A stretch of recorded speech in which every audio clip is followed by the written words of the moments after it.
Welcome to the Universal Spirit Sakimori Laboratory. Thank you very much for your visit.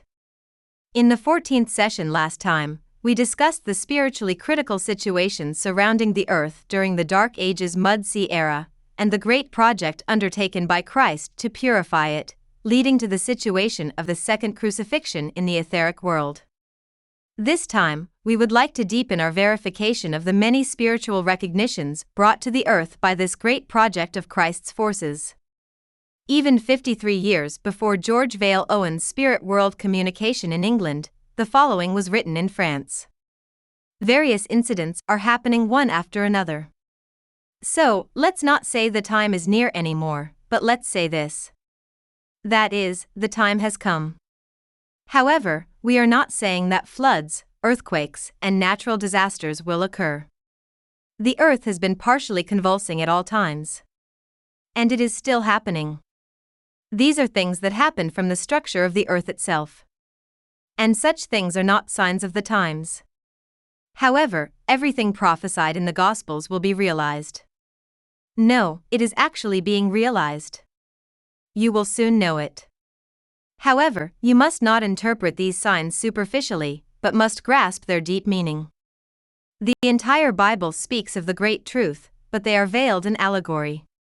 Therefore, the commentators so far have made mistakes by taking them literally. They did not have the key to understand the true meaning. The key lies in the discoveries of science, and the laws of the invisible world revealed to us by spiritualism. By following this new knowledge, what was difficult to understand until now will be clearly explained from now on. Therefore, what is about to come is not the end of the material world, but the end of the way of the Spirit so far. Prejudice, egoism, arrogance, and madness are dying out. People's thoughts are changing everywhere. Evil is seen everywhere, but people are trying to heal that evil. However, many people are walking without a compass and are lost in a world of thoughtlessness.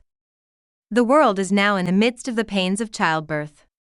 This will continue for another 100 years until around 1965. However, while what was mentioned earlier was the dying throes of the past, these are the cries of the newborns of the future that are being born. It is the first light of dawn that the new century will witness. Soon, a new generation filled with power will rise. Just as the aspects of the 18th century and the 19th century are clearly different, the aspects of the 19th century and the 20th century are clearly different. This conversation with spirits was written by Allan Kardec. According to the commentary by the translator of this book, Mr. Yumeji Asaka, Kardec, who was born in Lyon, France, entered the Pestalozzi Academy in Switzerland at the age of 10, where he studied chemistry, physics, mathematics, astronomy, medicine, languages, rhetoric, etc. comprehensively, and became a doctor of medicine and an educator. After encountering spiritualism in 1854 and publishing the Book of Spirits in 1856, his series of works became a bestseller with over 4 million copies in Europe at the time.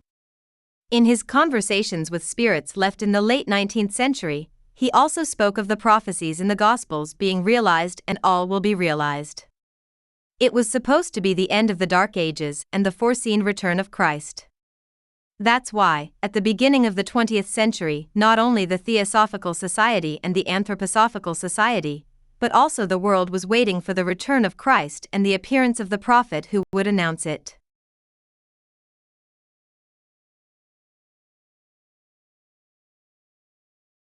These things are also spoken of in the Spiritual Teachings by automatic writing of William Stainton Moses, a priest of the Church of England. At that time, it was said that Jesus Christ was summoning angels to cleanse the accumulation of mankind's erroneous beliefs and push forward new revelations, and he spoke as follows. Question. I have heard similar stories in other spiritual worlds. Is this the second coming of Christ? Answer.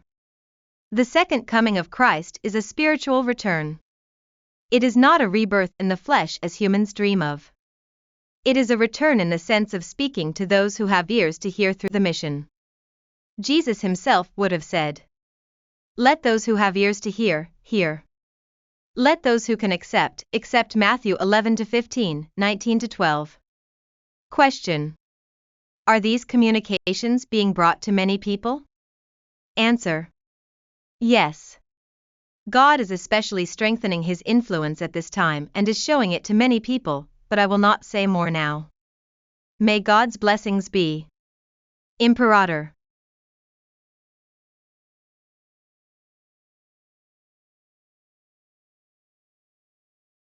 Next, in the spiritual teachings of Silver Birch, it is often mentioned that this communication is a large-scale activity centered on Jesus Christ. The number of people who are beginning to pay attention to what we are doing is increasing. A huge plan has been prepared, and a part of it has been assigned to us. There will be difficulties that we must overcome. There will be obstacles that need to be removed. But we, the victorious army, are relentlessly advancing. The forces that have been oppressing us for a long time can no longer oppress us now. The forces that have resisted us for centuries, to be honest, materialists and theologians who are stuck in theology, are all retreating. Confusion arises within them, and the number of believers is decreasing with time. In contrast, we are increasingly strengthening our forces. Because the truth, God's truth, the eternal truth is on our side. There is never a defeat in a battle fought with it. Here too, as with Steiner and George Vale Owen, it is shown to be a battle against materialism and old theology. Question: I have seen many examples of plans being created in the spirit world and being implemented in the earthly world, but how is this done? Is there a central planner who organizes the whole thing? Answer: there are several spirit groups in solidarity, and each group has a leader. The overall command is Jesus of Nazareth, who is still involved in the development of the earthly world. Under Jesus, what would be a summit meeting on earth is held. As you know, I will temporarily return to the upper world to attend that meeting, to inspect the progress of the plan up to that point and to check on solidarity. It is like a council meeting. There is a master plan, comprehensive basic plan, and roles are assigned to us. I would like to show you at a glance the shining beings who can be involved in the business on earth due to their high spiritual status, but unfortunately, I can't. In addition to these spirit groups, there are also spirit groups involved in other forms of life, but what I am involved in is a business for earthly mankind. From our perspective in the spirit world, Jesus is the last figure in the long spiritual lineage of leaders of earthly mankind, a figure who manifested a spiritual power greater than any psychic before him. But that does not mean we intend to worship the person of Jesus. We only take pride in the achievements Jesus left on earth. Jesus continues to exist in our world. We also have the opportunity to be encouraged directly by Jesus. We know that none other than Jesus is in charge of this major project under the name of spiritualism, which can be said to be an extension of the work undertaken by Jesus of Nazareth. And like Jesus at the time, we are encountering hostile acts from humans of the same spiritual structure. But as spiritualism is based on provable psychology, it will surely succeed, and it must succeed. We must see Jesus Christ from a true perspective. That is, Jesus was also a human being, a tool of the Spirit, and a servant of God. You too can do all that Jesus did, or even more. If you think you can do it. By doing so, you will exhibit the same spiritual power as the many enlightened beings who have led mankind to the path of enlightenment of the light of truth. Here, unlike Steiner, Jesus and Christ the Son God are not mentioned separately. However, there should be no doubt that Christ is at the center of this activity. And about the scale of this activity, it is also said as follows. There has never been such a large-scale activity for the earth before. We have prepared living water of truth for those who sincerely seek, prepared astonishing phenomena filled with wisdom, and we have a situation where we can let you know that the Spirit's storage is inexhaustible, that it can respond to any demand, and that anyone, anywhere, can benefit from it. This communication is organized, coordinated, well-supervised, and disciplined. It is part of a major plan, and the promotion of that plan is being carried out with an emphasis that is beyond your imagination. The organization behind it is incredibly large, and meticulous consideration is given to every detail. Everything is planned. Under such a plan, the door to the spirit world was opened in the mid-19th century. The door that was opened this time will never be closed again.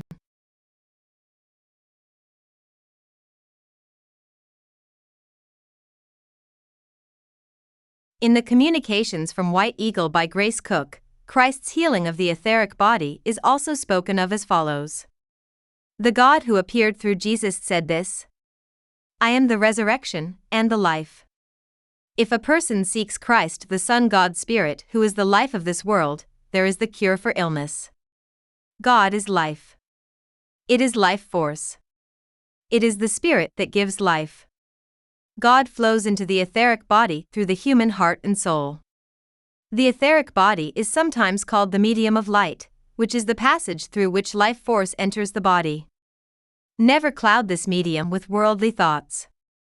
Since the etheric body is the spiritual garment of humans, if people learn to truly love people, the etheric body becomes a medium of light, shining through the flesh, bringing physical life and health. Jesus has a strong connection with the modern age. In a sense, he is preparing the souls of mankind for the next outflow of Christ's light. He is the leader of the healing rays. Therefore, there is the work of soul healing along with the work of physical healing. He brings wisdom and love to people's souls. He is involved in the work of philosophy and healing. And Keizen Kuwahara, the Japanese translator of The Path of Spiritual Evolution, adds the following commentary in his afterword. White Eagle is an Indian name, isn't it? That's right.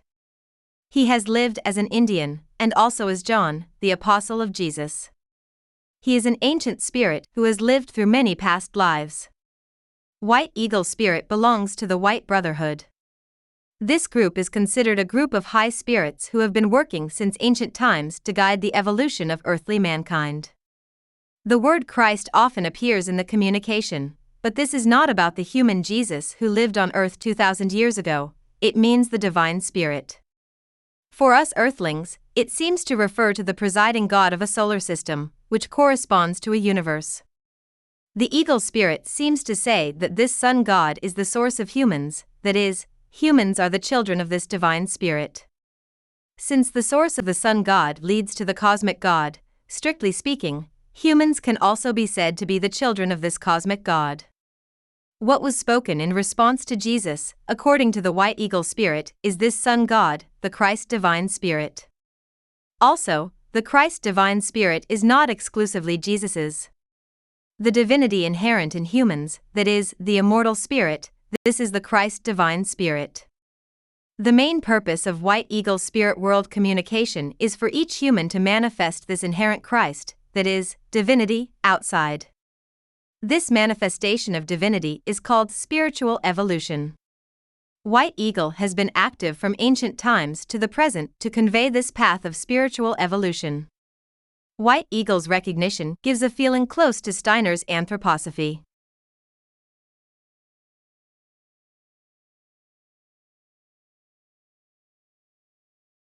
Next, we discussed George Vale Owen's spirit world communication last time, but it is spoken about the preparation for the advent of Christ in the spirit world as follows.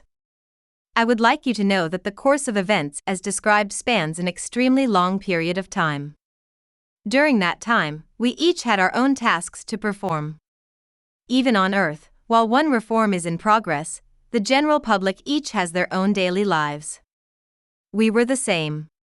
However, the thought that dominates our entire life, no matter what we were engaged in, we never left our hearts, was the advent of Christ and the preparation for the upper-level situation for that. No matter where we went, we could see that. For now, my purpose is to talk about the advent of Christ himself.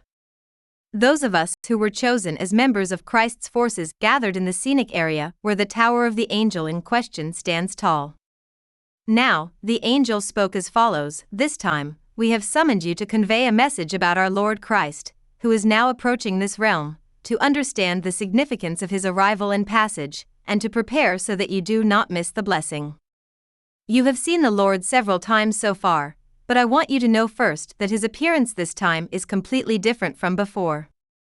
Until now, he has manifested limited aspects according to limited needs for limited purposes.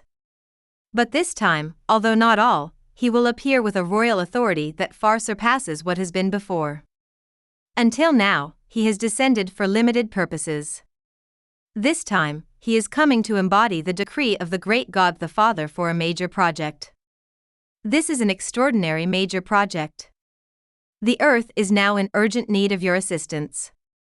Therefore, when the Lord passes, each of you should ask him to grant what you are most lacking in yourself now.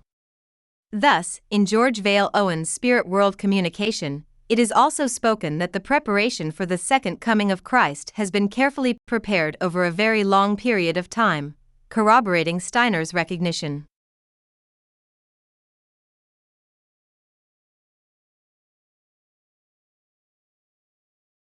In Tales of the Spiritual World by Onisaburo Deguchi, the existence of Jesus and Christ is also recorded as the name of a Japanese god. And if you compare the content of Tales of the Spiritual World with Steiner's Anthroposophy, it is possible to reach an extremely important understanding, including the secret of the fig gospel of Jesus Christ. However, for this, a deeper examination of the existence of Christ in both Tales of the Spiritual World and Anthroposophy is necessary. It is possible to omit the explanation and only write the conclusion, but because there is a possibility of causing doubt and misunderstanding, I hope to reconsider it at another opportunity. However, I believe you can understand this summary to some extent if you watch up to episodes 22.